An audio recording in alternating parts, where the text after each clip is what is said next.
grande en el tiempo de Juan Wesley, y ha corrido el tiempo hasta que a principios de este siglo nuevamente comenzó la iglesia a recibir el Espíritu Santo y nuevamente se está manifestando las señales de sanidades, de milagros, de prodigios.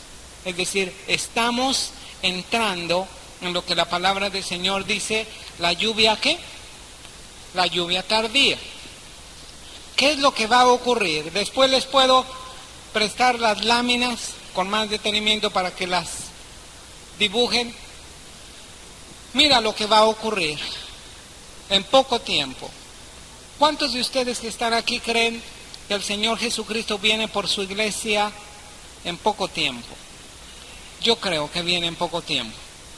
Pero no porque viene en un corto tiempo vamos a permanecer sin acción. Tenemos que permanecer trabajando, como decía en la mañana, con un alto rendimiento y con una necesidad de un bajo mantenimiento, ¿verdad? Porque muchos están con muy bajo rendimiento y una necesidad de un alto mantenimiento. Los están teniendo que conservar en buen estado. El próximo evento que viene es el rapto. Y cuando el Señor Jesucristo venga, mira, muchos se confunden con este evento. Porque en la Escritura dice que todo ojo le verá. Y los que le traspasaron, ¿quiénes son los que le traspasaron? ¿Quién traspasó al Señor Jesucristo? Los judíos. Dice, los que le traspasaron harán lamentación por él. Entonces se confunden y dicen, bueno, esto quiere decir que en el rapto todo mundo le va a ver. Porque dice que como el relámpago que sale del oriente y se ve hasta el occidente, así va a ser la venida del Hijo del Hombre. Mira, estuvimos diciendo que faltan 7 años, que la Biblia le llama la gran tribulación, para que se cumpla toda la profecía para el pueblo de Israel. El Señor Jesucristo viene aquí por su iglesia y efectivamente viene en una nube, así como ascendió a los cielos. Pero es un arrebatamiento, algo que la iglesia ha llamado rapto, el rapto de la iglesia. La palabra rapto ni siquiera existe en la Biblia, existe la palabra arrebatamiento. Pero ¿sabes por qué se llama rapto? Se llama rapto porque va a ser de sorpresa y como un rapto no van a ver cuando el Señor Jesucristo regrese. Por eso se llama rapto. Pero después de los 7 años va a volver el Señor Jesucristo para reinar aquí en la tierra. También viene en una nube, pero viene con toda la iglesia que estuvo durante los 7 años de la gran tribulación en la tierra. La iglesia estuvo 7 años celebrando las bodas del Cordero y recibiendo recompensas en el tribunal del Señor Jesucristo. ¿Me explico? Es decir, la venida del Señor Jesucristo tiene 2 partes.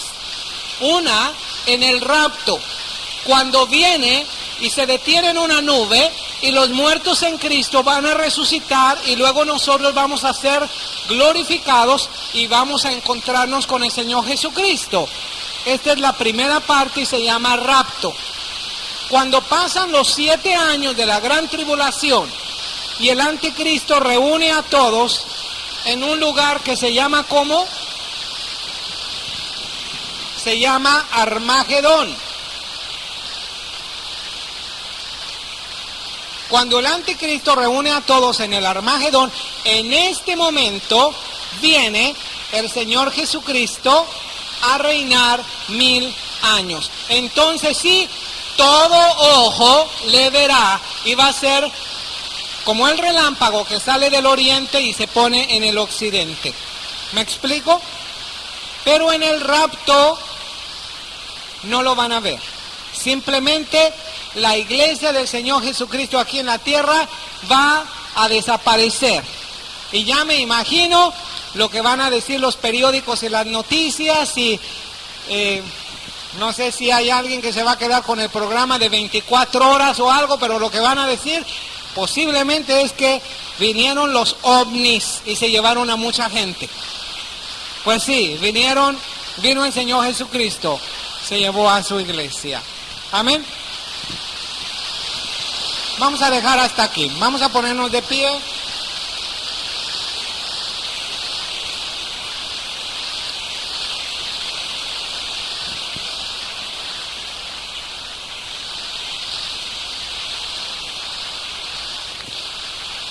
Fíjate muy bien en esta última lámina que vamos a ver.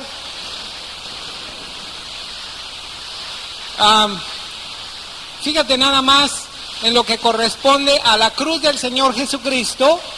Inmediatamente viene la ascensión del Señor Jesucristo, el día de Pentecostés, la época de la iglesia. Es esta época de la iglesia, y luego viene aquí el arrebatamiento, y aquí después de los 7 años de la gran tribulación, viene el Señor Jesucristo montado en un caballo blanco y con toda su iglesia para reinar. ¿Cuántos años? 1000 años. Vamos a adorar al Señor. Amén. Vamos, Señor, con todo nuestro corazón y todo nuestro ser. Te pedimos en el nombre de Jesús que esta reunión tenga su propósito cumplido entre nosotros. Señor, manifiéstate de una manera grande, Señor. Manifiéstate, Señor, hablando tu palabra, revelando tu palabra a nosotros, obrando en nuestro corazón, en nuestra mente, en nuestro espíritu. Padre Celestial, limpia nuestro corazón, nuestra mente. Que seamos agradables delante de ti, Señor.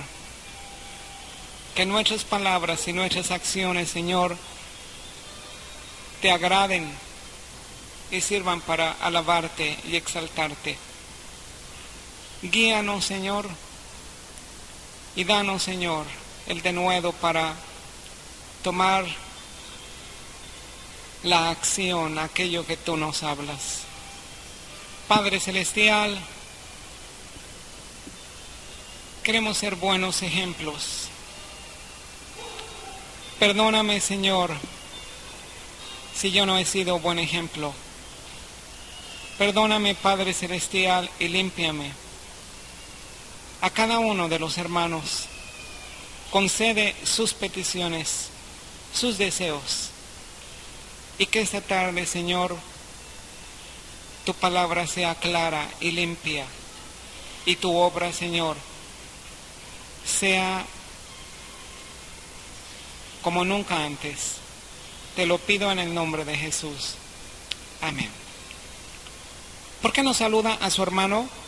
Salga de su asiento, en tanto que le voy a pedir a algún hermano que nos haga el favor de traernos el atril ese, por favor, hermana Marta, y el pintarrón que está ahí en la recepción. Vamos a abrir nuestras Biblias en el capítulo número 1 del Apocalipsis. Hemos tenido 2 clases introductorias al libro del Apocalipsis y ahora vamos a hacer el comentario del capítulo 1 de este libro. Dijimos que la palabra Apocalipsis viene de una palabra que se dice apocalipsis, es una palabra griega que se dice apocalipsis, y apocalipsis significa quitar el velo de alguna cosa, es decir, develar o revelar o descubrir algo que estaba oculto, como en la obra que algún escultor hace. Se han dado cuenta que cuando inauguran alguna obra o la presentan, esta obra tiene una manta y no se ve lo que es, pero cuando es la dedicación, entonces le quitan esta sábana o esta manta y revelan aquello. Esto es lo que quiere decir la palabra Apocalipsis. Apocalipsis es la revelación de Jesucristo. Muchas veces le llaman incorrectamente la revelación de San Juan. No es la revelación de San Juan, perdón, es la revelación de Jesucristo. Dice claramente, la revelación de Jesucristo que Dios le dio y que Jesucristo a través de su ángel la envió al apóstol Juan y el apóstol Juan a la iglesia. Entonces, este es un mensaje que nuestro Dios nos da a todos nosotros que somos la iglesia del Señor Jesucristo. Hay una bienaventuranza. La palabra bienaventuranza quiere decir 1000 veces feliz. ¿O qué feliz es? A todos nosotros nos gusta un medio por el cual ser feliz, ¿verdad? Como una bienaventuranza, como el Señor Jesucristo dijo, bienaventurados los mansos, porque ellos heredarán la tierra. Bienaventurados los de pobre corazón, bienaventurados los pobres de espíritu, perdón. Y este libro, como ningún otro libro de la Biblia, tiene una bienaventuranza para todo aquel que lo lee, o que lo escucha, o que principalmente hace lo que el Apocalipsis nos está indicando. Entonces, algo muy grande que vamos a tomar en acción, ¿verdad? El Señor Jesucristo dijo que aquellos que oyen su palabra y no la hacen son como los que edifican en la arena. Cuando viene la lluvia, las tormentas y los ríos, aquella casa o aquel edificio cae y se destruye.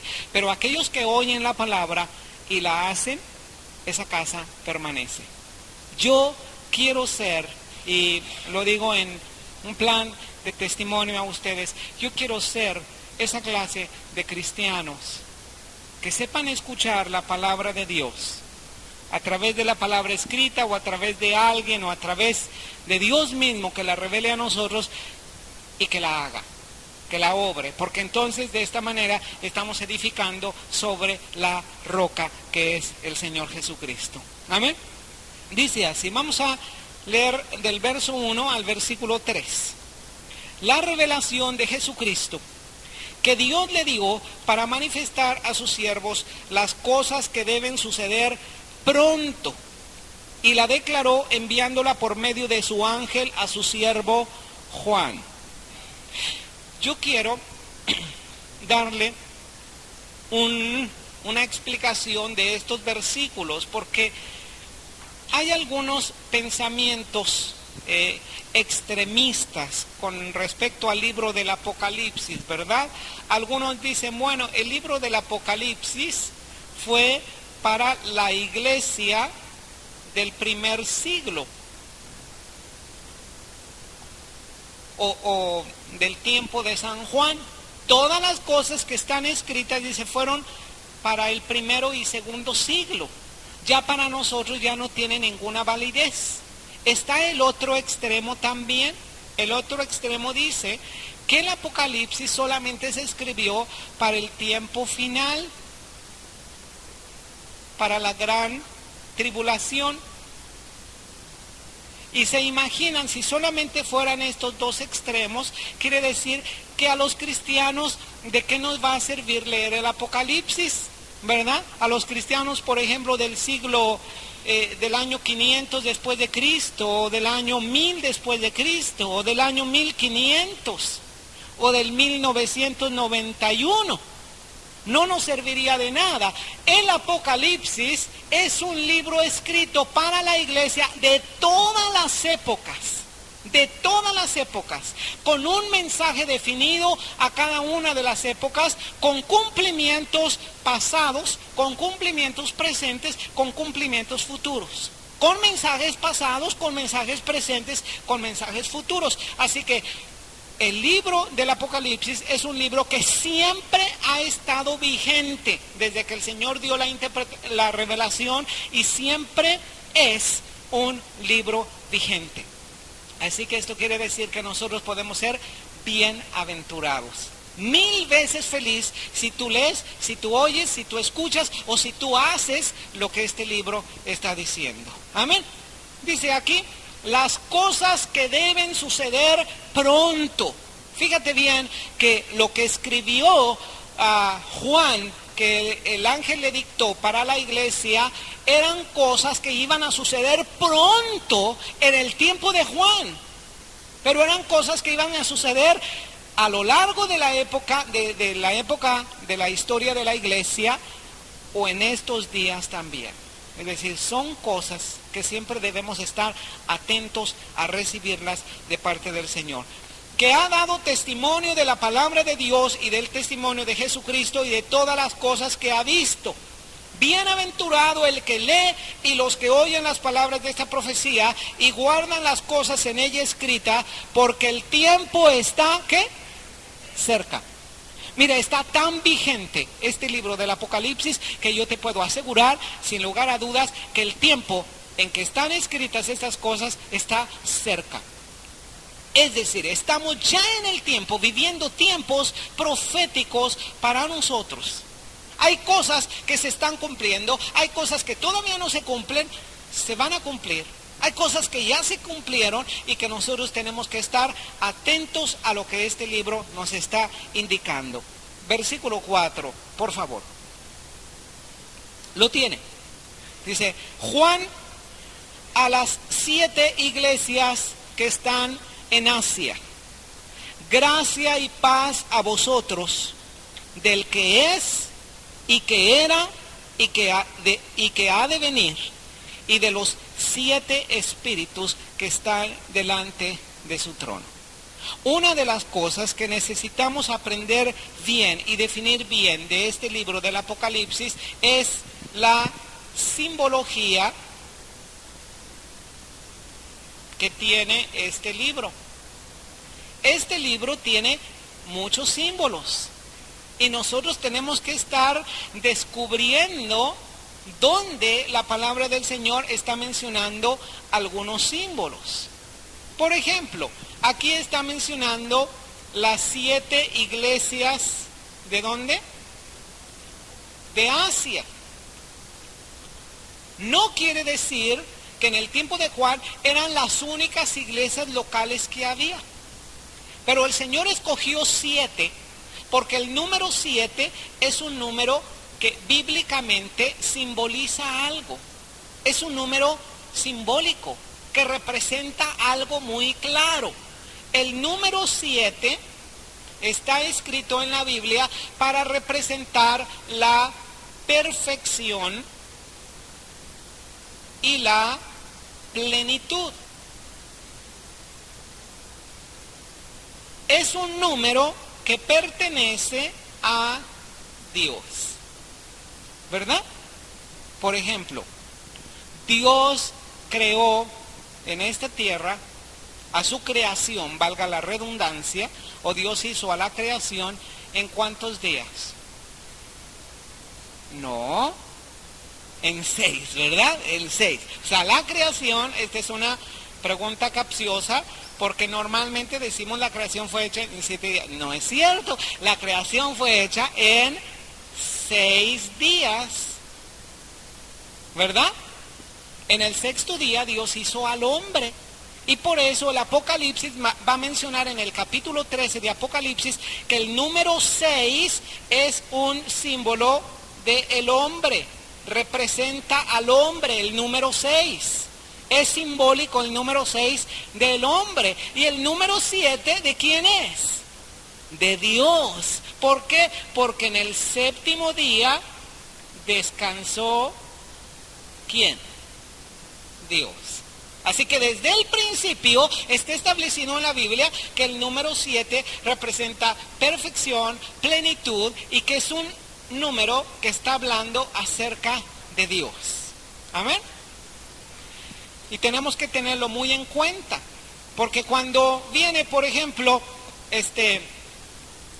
Satanás, en la descripción del dragón, dice que el dragón tiene 7 cuernos.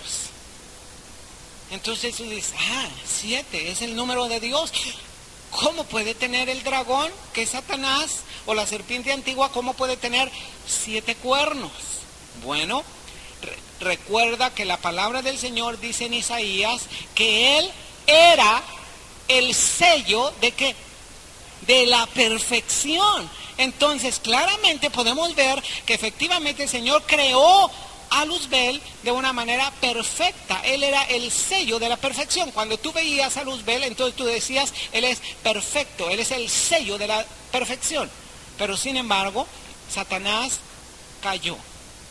Y cuando él cayó, él ha estado en sus planes levantar un hombre cuyo número es ¿cuál? 777, no 666. Es decir, nunca tiene algo de Dios este hombre. Este hombre va a tener el sello del hombre, de la humanidad, del hombre por el hombre y alimentado por un espíritu satánico, ¿verdad? Por eso tenemos que aprender en Apocalipsis los números simbólicos. Ahora 7, dice que había 7 iglesias en Asia. No eran las únicas iglesias que había en ese tiempo, había más iglesias, pero ¿por qué escoge el número 7? Bueno, porque si 7 quiere decir plenitud o perfección, quiere decir que las 7 iglesias están representando a toda la iglesia global del Señor Jesucristo en todas las edades, en todos los tiempos y en todos los lugares. Así que cuando hay un mensaje a cualquiera de estas iglesias de Asia, realmente ese mensaje lo podemos aplicar también para nosotros. Amén.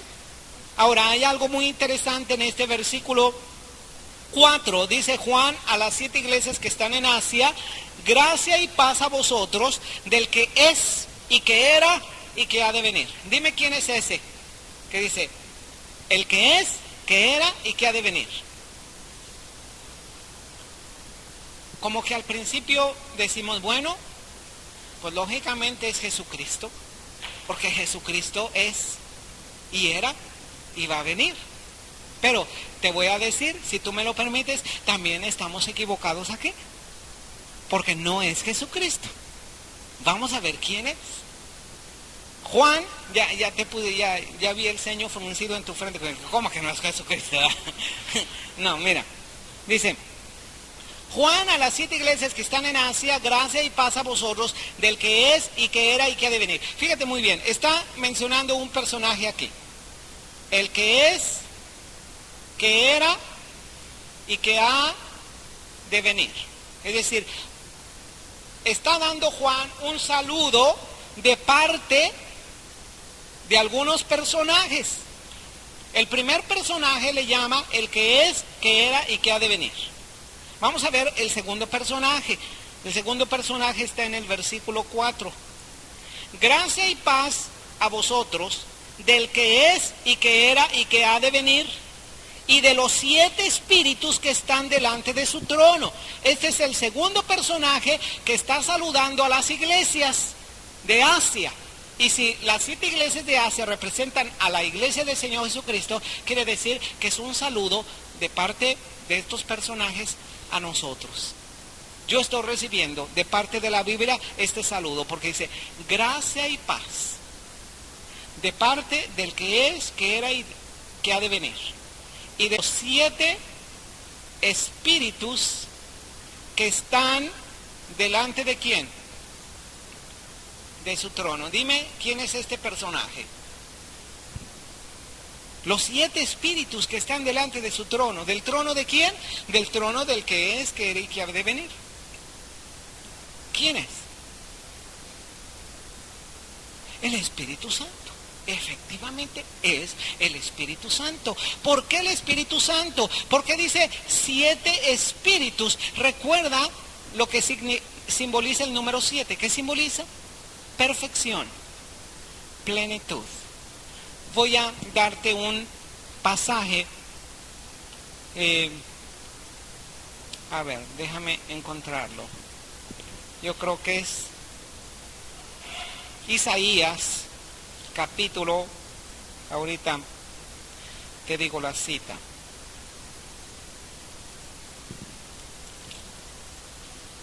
Aquí.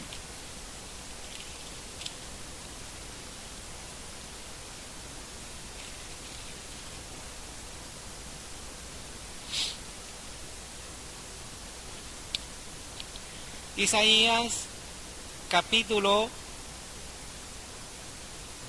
11, versículo 2. Isaías capítulo 11, versículo 2.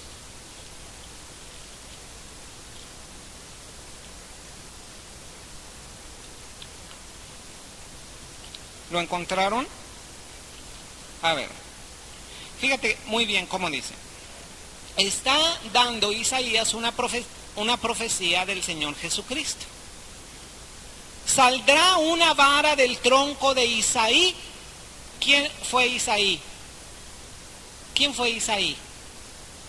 Isaí fue el papá de David, del rey David.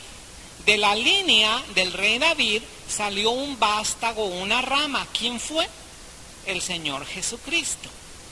Saldrá una vara del tronco de Isaí y un vástago retoñará de sus raíces y reposará sobre él. ¿Sobre quién? Sobre este vástago, sobre esta raíz. Está hablando del Señor Jesucristo. Reposará sobre él el espíritu ¿de quién? De Jehová. Cuéntale. El espíritu de Jehová es número 1. Y luego dice, espíritu de sabiduría, número 2. Sabiduría y de inteligencia, número 2. Espíritu de consejo, ¿y qué más? Y de poder. Espíritu de conocimiento, ¿y de qué? Y de temor de Jehová. Si tú cuentas todas las características del Espíritu de Dios, son 7 características. Espíritu de Jehová, espíritu de poder, espíritu de sabiduría. Por eso dice Apocalipsis, de parte de los 7 espíritus de Dios. No es que el Espíritu Santo sean 7 espíritus, pero por eso tenemos que tomar el número 7 como número simbólico que significa perfección, plenitud, algo de Dios. Amén. Bueno, entonces ya vimos. Este es ¿quién? Este personaje, ¿quién es? El Espíritu Santo. Entonces, ¿quién es este personaje de número 1? El que es, que era y que ha de venir. ¿Quién es este personaje? Dios. Pero ¿dónde nos falta un personaje más? Vamos a ver versículo 4. Otra vez. Juan, a las 7 iglesias que están en Asia, gracia y paz a vosotros, del que es y que era y que ha de venir, y de los 7 espíritus que están delante de su trono, y de Jesucristo, el testigo fiel. Fíjate muy bien cómo menciona 3 personajes: del que es, que era y que ha de venir, de los 7 espíritus de Dios y de Jesucristo. Aquí estamos viendo la Trinidad de Dios, este misterio divino de la Trinidad, porque Dios es uno y a la misma vez está en 3 personas distintas, o 3 manifestaciones de Dios distintas: el Padre, el Hijo y el Espíritu Santo. Ahora, ¿qué es lo que Dios está diciéndote a ti en esta noche? Él está diciéndote gracia y paz. Gracia y paz. Gracia y paz, ¿de quién? De Dios. Dios quiere que tú y yo recibamos gracia y paz. ¿Qué quiere decir la palabra gracia? La palabra gracia quiere decir don inmerecido, un regalo que nosotros no merecemos. Algo inmerecido, algo que Dios te quiere dar, no por las obras que tú hayas hecho, sino porque Él quiere manifestar su gracia, porque Él te ama tanto, Él quiere darte, y Él quiere que tengas paz. Cuando el Señor Jesucristo envió a sus discípulos, lo primero que tenían que decir este lugar. Eso es lo que Dios quiere para nosotros como iglesia y como individuos. A cada uno de nosotros nos dice gracia y paz delante de Dios. ¿Quién quiere la gracia de Dios? ¿Quién quiere la paz de Dios? Cuando tú tienes la gracia de Dios, tú puedes estar seguro que todo va a marchar bien. Aún aquellos errores que tú has cometido, cuando tú te arrepientes, los confieses al Señor, el Señor va a cambiar todas las cosas para tu bien, porque tú amas a Dios. Esto es tan importante, tener la gracia de Dios. La paz de Dios es muy importante, porque a través de la paz te vas a permanecer firme, tranquilo, seguro. Que pase lo que pase, tú vas a permanecer tranquilo delante del Señor.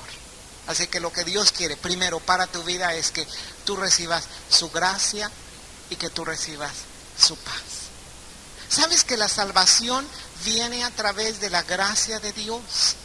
Efesios capítulo 2, versículo 8, dice de esta manera: porque por gracia sois salvos por medio de la fe. Y esto no es de vosotros, no es por obras para que nadie se gloríe.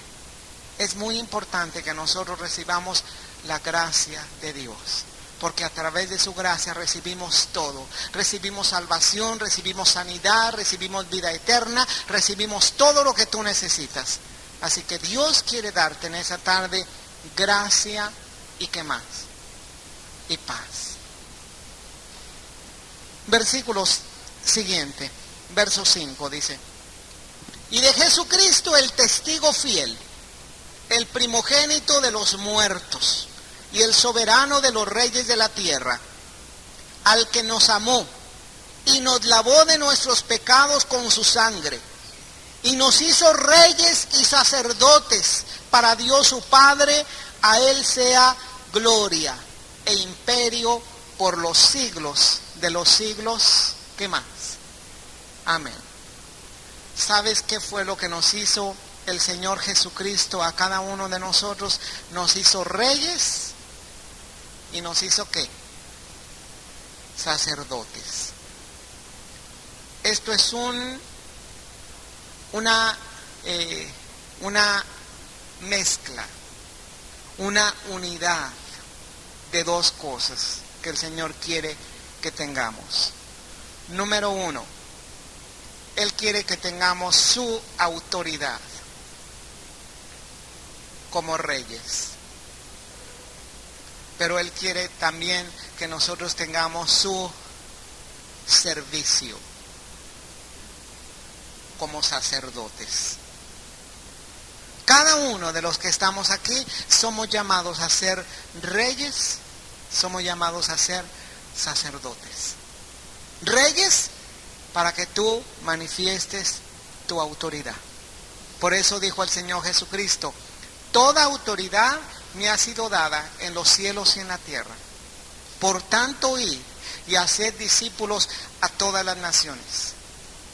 Aquellos que tú impones tus manos y reprendes esa enfermedad, tú vas a tener la autoridad y aquella enfermedad tiene que salir y la sanidad tiene que venir. ¿Por qué? Porque tú eres llamado a ser rey. Pero no solamente llamado a ser rey, necesitas ser también sacerdote y necesitas servir. Los sacerdotes entraban al lugar santo y lo primero que hacían era adorar a Dios. Es muy importante que tú tengas autoridad como rey en el servicio de sacerdote. Al que estamos sirviendo nosotros, ¿a quién es? Al Señor. ¿Y sabes por qué somos reyes y sacerdotes? Por la sangre que Jesucristo derramó en la cruz del Calvario por cada uno de nosotros. Por eso está diciendo: al que nos lavó, al que nos salvó, al que nos limpió de todos los pecados, a Él sea la gloria, el imperio por los siglos de los siglos. Amén. ¿Qué quiere decir la palabra amén? ¿Cómo? Así sea. Amén no quiere decir aquí se acabó, ¿verdad? Porque muchos dicen, bueno, amén, ya, se acabó. No, amén no quiere decir que ya se acabó. Amén quiere decir así sea. Yo estoy de acuerdo con eso. Es decir, dice: al que nos amó y nos lavó de todos nuestros pecados, a Él sea la gloria, el imperio por los siglos de los siglos. Y todos decimos amén. así sea. Versículo siguiente. He aquí que viene con las nubes, y todo ojo le verá, y los que le traspasaron, y todos los linajes de la tierra harán lamentación por él. Sí, amén. Sabes que este libro del Apocalipsis es el libro de los amenes. Todo lo que dice Dios o todo lo que está de parte de Dios, toda la iglesia debemos de decir amén. Porque el Espíritu Santo dice amén.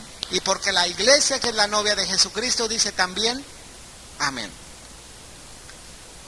Viene con las nubes. ¿Quién viene con las nubes? ¿Quién es el que viene con las nubes? El Señor Jesucristo. En Hechos de los Apóstoles, el Señor Jesucristo estaba dando testimonio de sus planes, de que Él se iba a preparar un lugar para ellos, de que ellos tenían que recibir un poder de parte de Dios, la persona del Espíritu Santo, para testificar a todas las naciones, para predicar el Evangelio, pero que Él iba a volver nuevamente. Cuando Él estaba hablando estas palabras, de repente comenzó a ascender a los cielos y una nube le ocultó, y todos quedaron mirando hacia el Señor, y dos ángeles se les presentaron a ellos y les dijeron: ¿qué se quedan mirando arriba?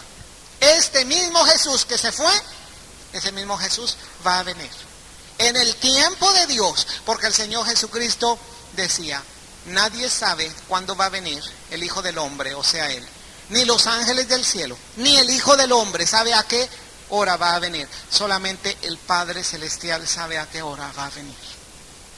El Señor no quiere que su iglesia esté solamente esperando el retorno del Señor Jesucristo.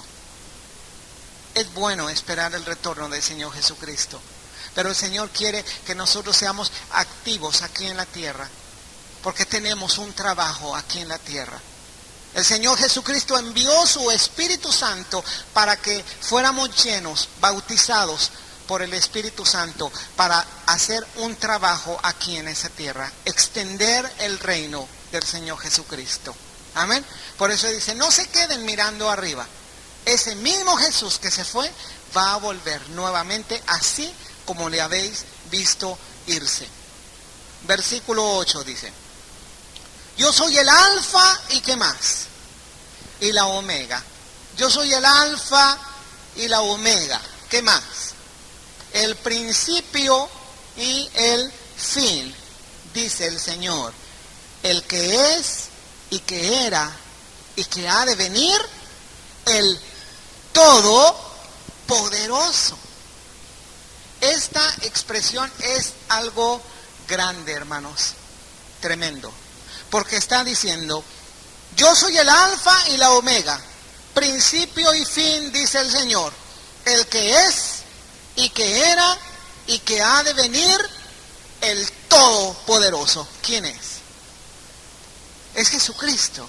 Está diciendo que Jesucristo es Dios, porque al principio decía: gracia y paz del parte del que era, el que es y el que ha de venir, y se estaba refiriendo a Dios Padre.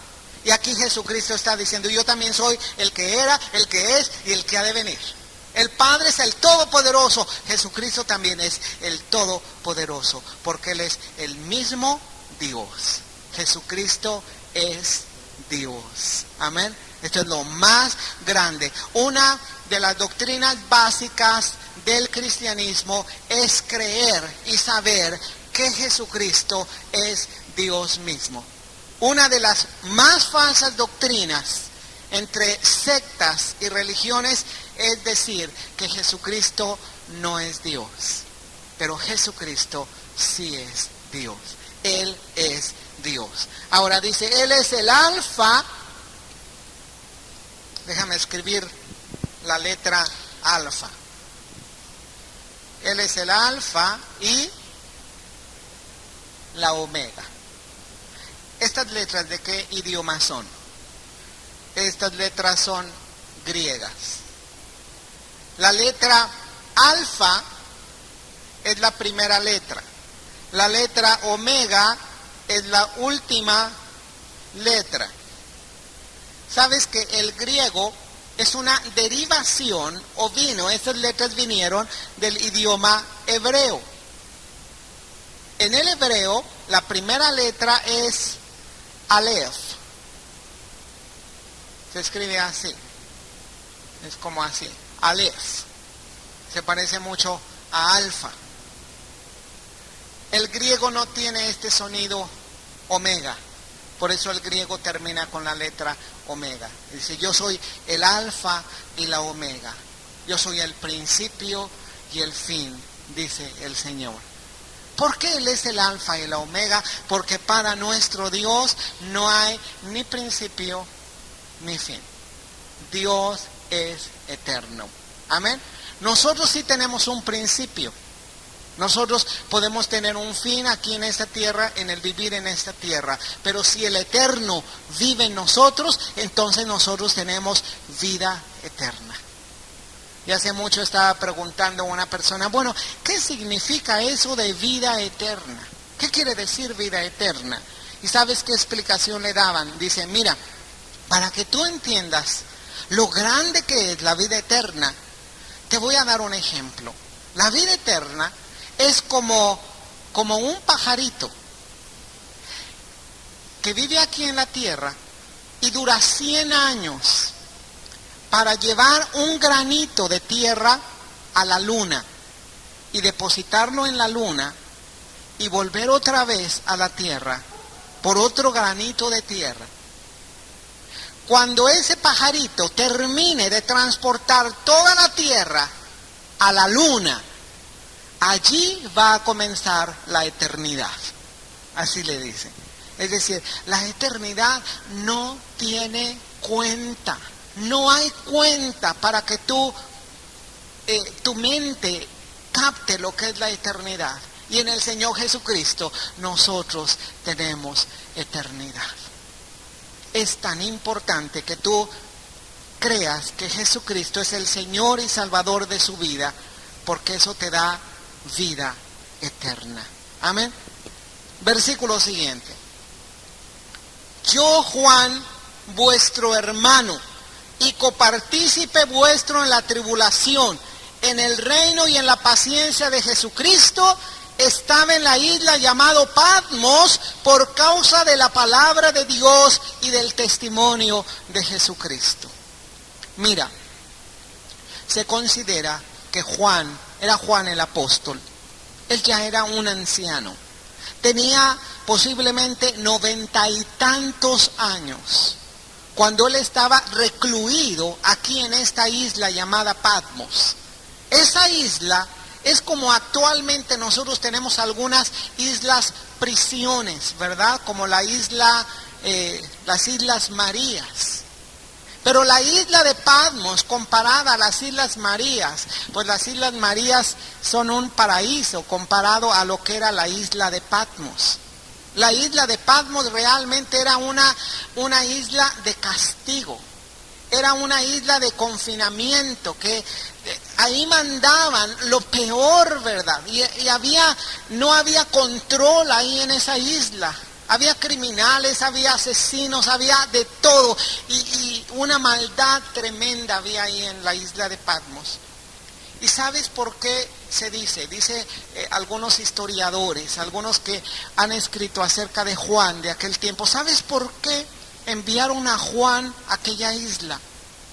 Porque Juan, aún con su edad, Juan tenía un espíritu lleno del fuego del Señor, para cada día de su vida estar testificando y compartiendo del Señor Jesucristo.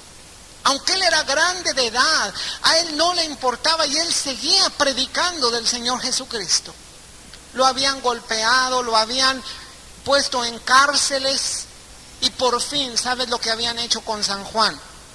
Lo habían colocado en una olla con aceite hirviendo para matarlo, por supuesto. Lo arrojaron a esta olla con aceite hirviendo y ¿sabes qué fue lo que sucedió? Que no murió. Y lo sacaron vivo todavía. Y no hallaban ni qué hacer con Juan. Entonces lo único que hicieron fue destinarlo allá a la isla llamada Patmos. Este Juan era un hombre que había crecido espiritualmente. Es un hombre que para nosotros es un ejemplo. Es un hombre verdaderamente como un padre espiritual para nosotros, donde podemos aprender lo que Dios está esperando de nosotros. Dios está esperando que nosotros estemos creciendo en gracia, en conocimiento, que nosotros tengamos una madurez espiritual también. Y que nosotros nos veamos ahora a nosotros y digamos, me falta mucho todavía. Me falta mucho. Y como dijo San Pablo, una cosa hago. Olvidando lo que dejo atrás, sigo adelante. Pero yo quiero ser mejor.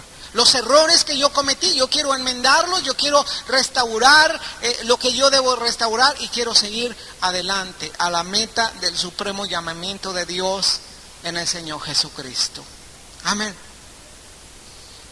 Yo estaba en el Espíritu en el día del Señor y oí detrás de mí una gran voz como de trompeta.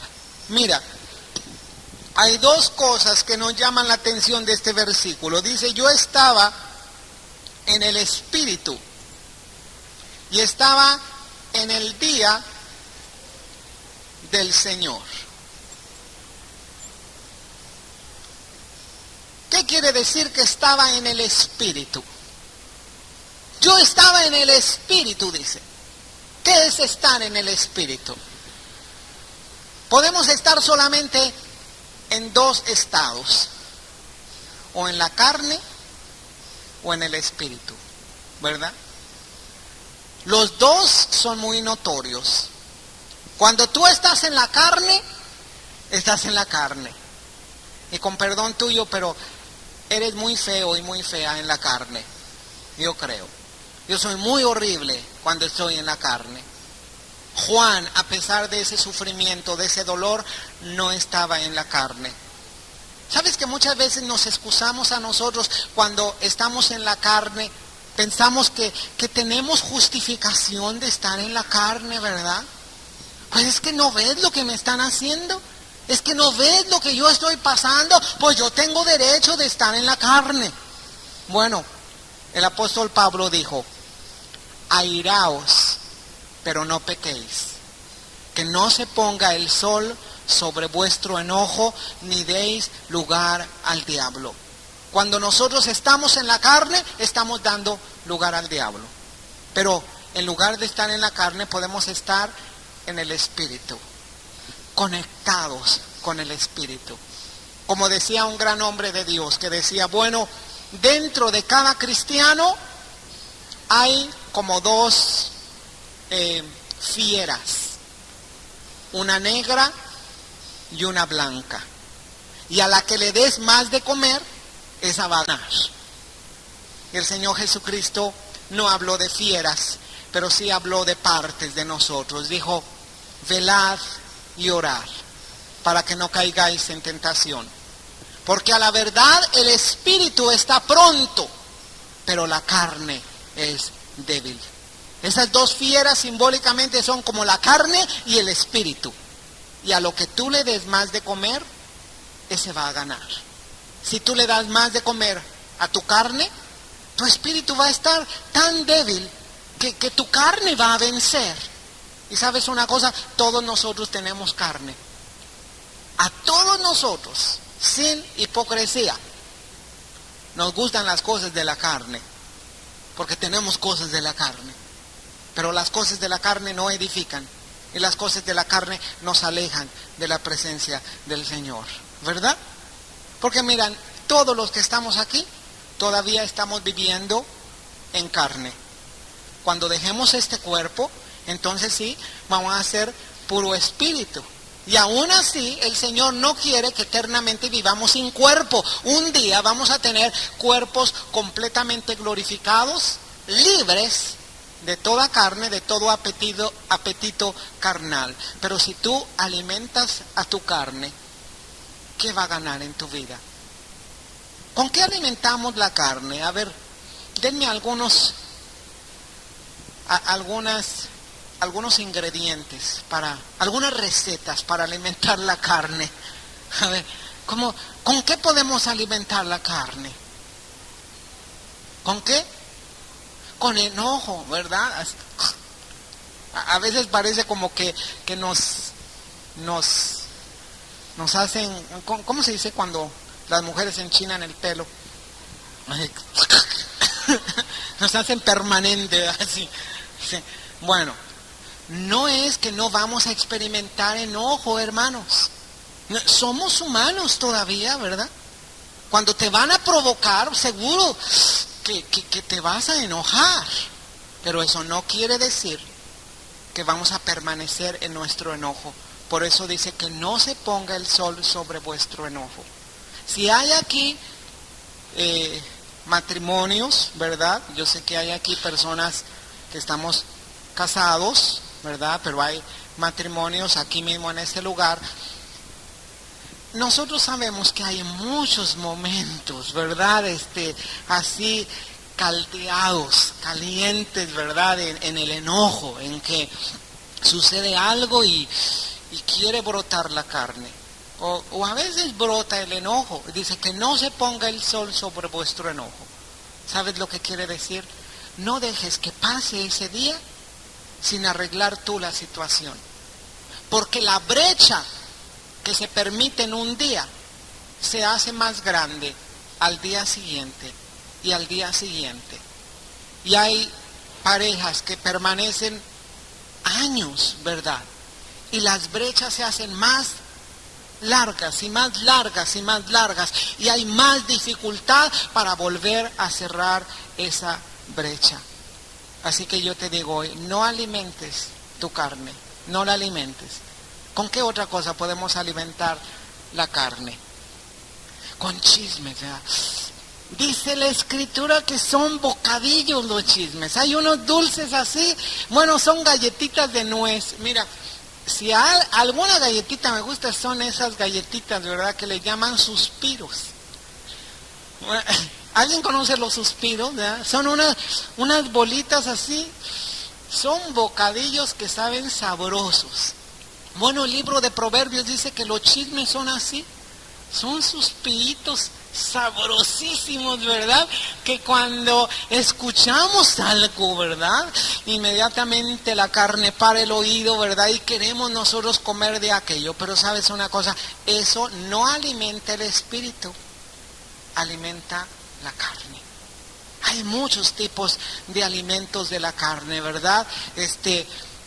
Pasar horas y horas y horas mirando telenovelas. Qué alimento tan espiritual, ¿verdad? Pura carne. No creo que sea del espíritu, es pura carne. No estoy diciendo que sea malo que tú selecciones programas. No, tú puedes seleccionar programas, por eso el Señor te dio inteligencia, ¿verdad? Los medios de comunicación pueden ser una bendición muy grande, pero también pueden ser un estorbo muy grande, ¿verdad? Pero dice, ay hermano, pues es que pues de pronto pasó por la televisión, pues ni modo.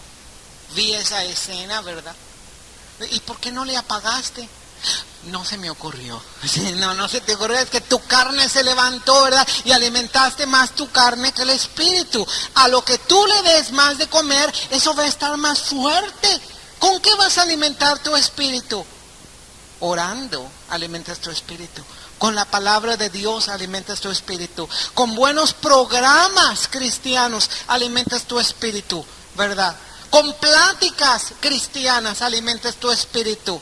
Testificando alimentas tu espíritu. Entonces cuando viene la tentación no vas a estar tú tan débil. La carne es débil, o puede decirse que es fuerte, ¿verdad?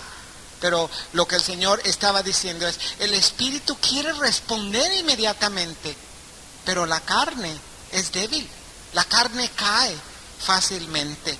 Muchas veces los cristianos nos engañamos, conocemos una situación que es tentadora para nuestra vida, ¿verdad? Por ejemplo, aquel que salió del alcoholismo, Aquel que fue alcohólico y vino al Señor Jesucristo se convierte y ya se libra del alcohol.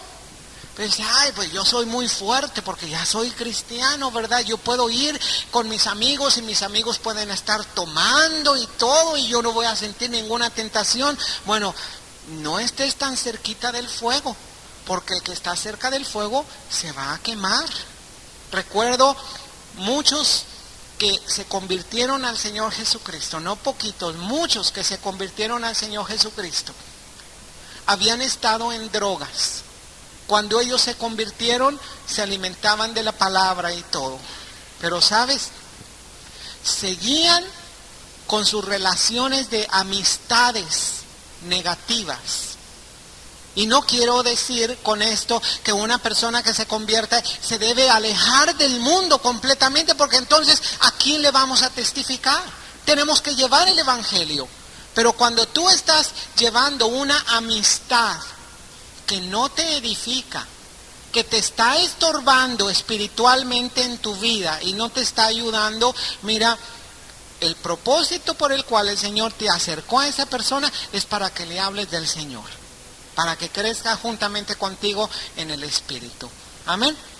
Vamos a seguir adelante. Dice aquí, yo estaba en el Espíritu en el día del Señor. San Juan, a pesar de todo lo malo que le estaba sucediendo, él podía estar conectado en el Espíritu. Nosotros podemos estar conectados en el Espíritu. Dice que él estaba en el día del Señor. ¿Cuál es el día del Señor? ¿Cuál es el día del Señor? Amén. Mira, hay dos pensamientos teológicos. A veces se le llama el día del Señor al día del castigo de Dios. Es decir, San Juan tuvo visiones de aquel día del Señor, el día grande y poderoso. Ay de aquel, dice, que viva en el día del Señor, porque el día del Señor será fuerte, el castigo será fuerte. Pero también el día del Señor se le llama al primer día. Al primer día de la semana. Dice, bueno, ¿por qué al primer día de la semana? Porque el primer día de la semana era el día domingo, el día del Señor, el día que resucitó el Señor Jesucristo.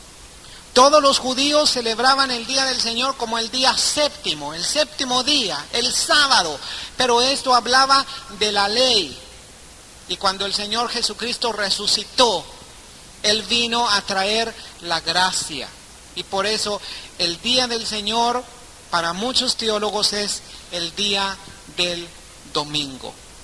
Pero ¿sabes cuál es la verdad más grande? Que cada día, lunes, martes, miércoles, es el día del Señor. Hoy es el día del Señor. Hoy es el día de salvación. Amén. Así que Juan estaba en el Espíritu en el día del Señor. Y él oyó. Yo estaba en el Espíritu el día del Señor y oí detrás de mí una gran voz como de trompeta que decía: yo soy el Alfa y la Omega, el primero y el último. Escribe en un libro lo que ves y envíalo a las 7 iglesias que están en Asia, a Éfeso, Esmirna,